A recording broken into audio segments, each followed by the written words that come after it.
Welcome back dear student. जैसा कि आपको पता है business policy and strategic management की आज हम 5th यूनिट शुरू कर रहे हैं और इस 5th यूनिट का जो फर्स्ट टॉपिक है वो क्या है, evaluation and control in strategic management. Evaluation and control in strategic management आपने पहले भी सुना हुआ है। Evaluation and control in strategic management आपने कहाँ सुना हुआ है, मैं आपको एक बार बता देता हूँ। आपको याद हो हमने पढ़ा था स्ट्रेटेजिक मैनेजमेंट का फ्रेमवर्क था। स्ट्रेटेजिक मैनेजमेंट का जब हमने फ्रेमवर्क पढ़ा था तो वहाँ पे हमने पढ़ा था कि 5 स्टेज प्रोसेस होती है स्ट्रेटेजिक मैनेजमेंट का फ्रेमवर्क। फर्स्ट स्टेज होती है बिगनिंग, जिसको हम बोलते हैं वेयर वी आर नाउ, जिसको हम किसकी हेल्प से पहचानते हैं, हम पहचानते हैं SWOT एनालिसिस की हेल्प से कि हम कंटिन्यूसली परफॉर्म करते हैं सिचुएशनल एनालिसिस या SWOT एनालिसिस हम परफॉर्म करते हैं वेयर वी आर नाउ, कि हम कहाँ हैं इस समय बिगनिंग के लिए। तो पहला था बिगनिंग। सेकंड क्या था आपका एंड का मतलब है where we went to be, कि हम कहाँ जाना चाहते हैं। तो इसके लिए हम क्या करते हैं, इसके लिए हम जो अपने गोल्स हैं, मिशन हैं, विज़न हैं, उनको डिफ़ाइन करते हैं और उनको अचीव करते हैं।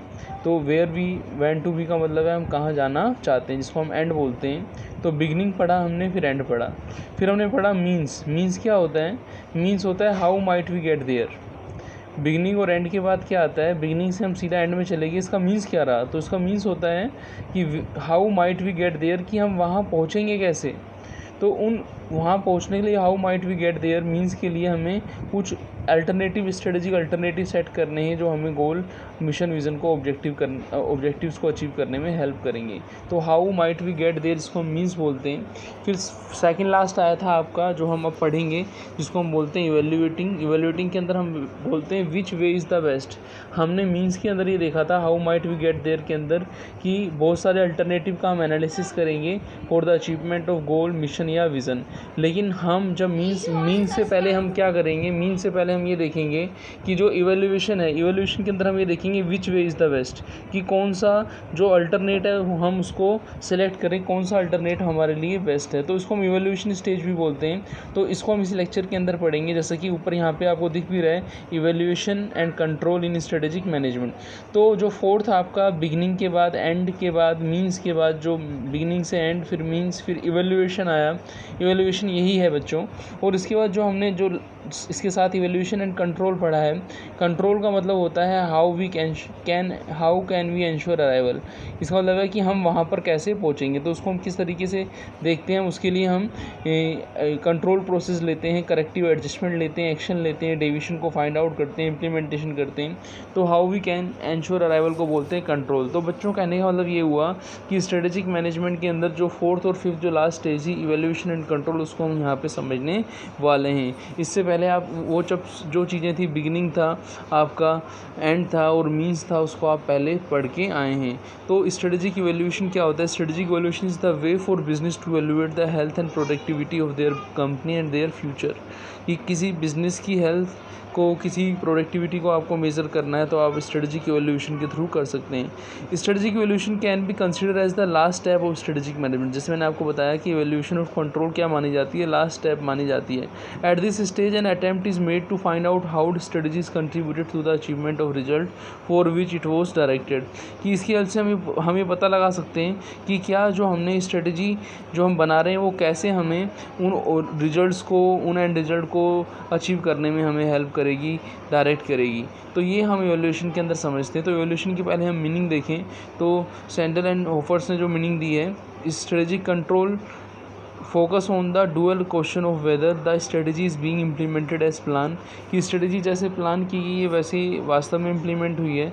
The result produce by the strategies are those intended, की जो रिजल्ट स्ट्रेटजी ने दिया है क्या वो इंटेंडेड है, उसी चीज़ को हम यहाँ पे process of strategic evaluation control की हेल्प से देखेंगे। तो यहाँ पे प्रोसेस आप देखें तो यहाँ पे फर्स्ट जो स्टेज आ रही है वो आ रही है की एरिया टू बी मोनीटर। की एरिया टू बी मोनीटर के अंदर जैसे हमने पहले पढ़ा था मैक्रो एनालिसिस, पेस्ट ले analysis, political, economical, social, technological, legal, environmental, उन सारे फैक्टरों की हेल्प से हम क्या देखेंगे, मैक्रो एनवायरनमेंट को एनालिसिस करेंगे की एरिया टू बी मोनीटर के अंदर। इसके अलावा हम मॉनिटरिंग और कंट्रोल भी करेंगे। इंडस्ट्री का एनवायरनमेंट देखेंगे, इंडस्ट्री एनालिसिस हमने 7 फोर्स पढ़े थे, आपको माइकल पोर्टर ने 7 फोर्सेस जो दिए थे आपको याद हो, dominant economic feature of industry, nature and strength of competition, trigger of change, याद है आपको, who is the strongest and weakest, याद है बेटा, की सक्सेस फैक्टर, है ना। तो ये सब चीज़ें हम वहाँ पे पढ़ेंगे। इंटरनल ऑपरेशंस को हम देखेंगे। तो ये फर्स्ट जो था आपका वो क्या था कि एरिया टू बी मोनिटर्स। फिर हम बात करेंगे इसके बाद जो नेक्स्ट स्टेप आएगी वो आएगी सेटिंग स्टैंडर्ड फॉर परफॉर्मेंस, कि हमने स्टैंडर्ड सेट करने हैं। What standard to be set, how to set this standard, in what terms we can express this standard, कि जो हम स्टैंडर्ड सेट कर रहे हैं वो हम कैसे सेट करेंगे, है ना, क्या होते हैं स्टैंडर्ड, ठीक है ना, उनको किस टर्म्स में हम एक्सप्रेस करेंगे।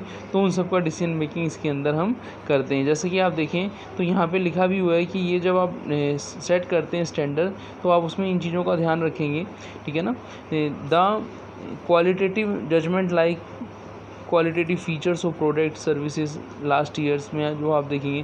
क्वांटिटेटिव के अंदर आप देखेंगे रिटर्न ऑन इन्वेस्टमेंट क्या है, रिटर्न ऑन सेल्स क्या है। तो इस तरीके से जो हम फैक्टर देखते हैं, क्वालिटी ऑफ प्रोडक्ट देखते हैं, क्वांटिटी ऑफ प्रोडक्ट देखते हैं, ठीक है ना, कि quality of product and service क्या है, quantity of products to be produce क्या है, क्वालिटी ऑफ मैनेजमेंट क्या है, इनोवेशन क्रिएटिविटी है क्या है, लॉन्ग टर्म इन्वेस्टमेंट वैल्यू कितनी है, वॉल्यूम ऑफ सेल्स कितना है, मार्केट शेयर कितना है, ability to attract develop and retain competent skill people है या नहीं, यूज़ ऑफ कंपनीज असेस्ड है या नहीं, corporate image among the customer है या नहीं, या मार्केट प्लेस परफॉर्मेंस है या नहीं। तो ये हम सेट स्टैंडर्ड के अंदर देखते हैं। फिर हम देखते हैं मेजरिंग द परफॉर्मेंस। अब मेजरिंग द परफॉर्मेंस को हम कैसे मेजर करेंगे, आपको याद हो हमने ऑडिट पढ़ा था, तो हम ऑडिट की हेल्प से मेजर कर सकते हैं कि जो काम उस तरीके से हुआ है या फिर नहीं हुआ है जिस तरीके से काम होना चाहिए था। वो हम किसके अंदर देखते हैं, ऑडिट के अंदर देखते हैं। आपको याद हो ऑडिट क्या होता था, ऑडिट क्या होता था, इंडिपेंडेंट एग्जामिनेशन होता था। किसका होता था, ऑफ एन एंटिटी। एंटिटी कौन होती थी, ठीक है ना, हम वहाँ पे देखते थे इररेस्पेक्टिव ऑफ साइज रहता था एंटिटी, वो आपकी छोटी या बड़ी हो सकती है एंटिटी, ठीक है ना। वो हम करते क्यों थे ऑडिट, हम किसका ऑडिट करते थे, हम इंफॉर्मेशन का ऑडिट करते थे। जैसे ह्यूमन रिसोर्स का ऑडिट है तो ह्यूमन रिसोर्स की इंफॉर्मेशन हुई, सिस्टम हुआ, डॉक्यूमेंट्स हुए, उनका ऑडिट करते थे। और हम ऑडिट के अंदर जो हम देते क्या थे, ऑडिटर क्या देता था, अपनी ओपिनियन देता था, एक्सप्रेस ओपिनियन करता था कि जो इन्फॉर्मेशन है वो ट्रू एंड फेयर व्यू बता रही है या फिर नहीं बता रही है। तो मेजरिंग परफॉर्मेंस के अंदर हम ऑडिट का हेल्प लेते हैं और ऑडिट के अंदर जो हम मेथड्स पढ़ते थे ऑडिट के, उनको यहाँ पे इम्प्लीमेंट करते हैं कि ऑडिट के मेथड्स हमें हेल्प करते हैं या फिर नहीं करते। ये हमने ऑडिट के अंदर वहाँ पे पढ़े हैं, ऑडिट के जो मेथड या प्रोसीजर थी उनको हमने वहाँ पे पढ़ा था। फिर हम कंपैरिजन करेंगे इस परफॉर्मेंस का स्टैंडर्ड के साथ कंपैरिजन करेंगे और उस कंपैरिजन के लिए हम प्रोबेबिलिटी स्टैंडर्ड ले सकते हैं, मार्केट पोजीशन स्टैंडर्ड ले सकते हैं, मार्केट पोजीशन प्रोडक्टिविटी स्टैंडर्ड ले सकते हैं, प्रोडक्ट लीडरशिप स्टैंडर्ड ले सकते हैं। और जब हम इन स्टैंडर्ड्स हो, चाहे वो प्रोडक्ट हो, चाहे वो प्रोडक्टिविटी हो, चाहे वो आपका मार्केट हो, चाहे वो प्रॉफिटेबिलिटी हो, उन स्टैंडर्ड से आप सिमिलर कंपनी से या कॉम्पिटिटिव फर्म से जब आप इस बेस पर कंपैरिजन करोगे कि मार्केट पोजीशन हमारी कंपनी और कॉम्पिटिटर कंपनी में क्या डिफरेंस है, प्रॉफिटेबिलिटी में क्या डिफरेंस है, प्रोडक्टिविटी में क्या डिफरेंस है, तो वो सब आपको जो आपको डेविएशन आएंगे तो डेविएशन का आपको कॉजेज़ ढूंढना पड़ेगा और उस कॉजेज़ को रिमूव करने के लिए आपको करेक्टिव एक्शन लेना होगा। Taking corrective action guideline for proper control. Take no action if performance is harmony with a standard, कि हो सकता है कि आपको कोई डेविएशन नहीं मिले, परफॉर्मेंस और स्टैंडर्ड दोनों क्या हों, एक्चुअल हों, तो वहाँ पे आपको कोई एक्शन लेने की ज़रूरत नहीं है। Take no action if performance is in a harmony and with standard. दूसरा क्या है, take corrective action if necessary. यदि आपको कोई डेविएशन मिलता है तो आपको उसका कोज फाइंड आउट करना है, ठीक है ना। जैसे आप देखिए, it is very easy to conclude that someone made a mistake when deviation are identified but the deviation may be the result of an unexpected move by competitors. वो जो कॉम्पिटिटर्स के कारण जो कॉम्पिटिटर ने स्ट्रेटेजिक मूव लिया है उसके कारण जो डेविएशन आ रहा है उसको हम कंसिडर करेंगे, है ना।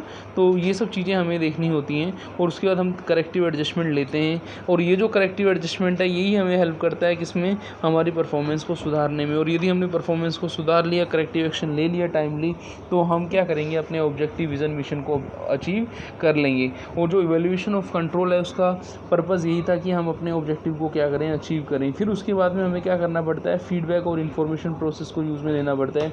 फीडबैक और इन्फॉर्मेशन प्रोसेस हमें क्या हेल्प करती है, जो भी हमें आगे के लिए जो भी हमें ब्लूप्रिंट बनाना है, जो भी हमें सिस्टम बनाना है, उसके अंदर हम पहले से ही उन चीज़ों को तैयार रखते हैं। तो इस तरीके से फीडबैक एंड इन्फॉर्मेशन सिस्टम जो हमारा है वो आगे आने वाली प्रॉब्लम्स में हमें बहुत ज़्यादा हेल्प करता है। तो इस लेक्चर के अंदर हमने यही पढ़ा कि जो इवैल्यूएशन एंड कंट्रोल की प्रोसेस को कैसे हम पूरा करते हैं। नेक्स्ट लेक्चर के अंदर हम एक नेक्स्ट टॉपिक लेंगे जिसमें हम सीखेंगे कि जो अपना मेजरिंग परफॉर्मेंस है उसको किस तरीके से हम सही तरीके से मेज़र कर सकते हैं। तो बच्चों, इस लेक्चर के अंदर हमने जो 6 स्टेजेस पढ़ी थी उनको यहाँ पे हमने पूरा किया। मिलते हैं नेक्स्ट लेक्चर में। थैंक्स।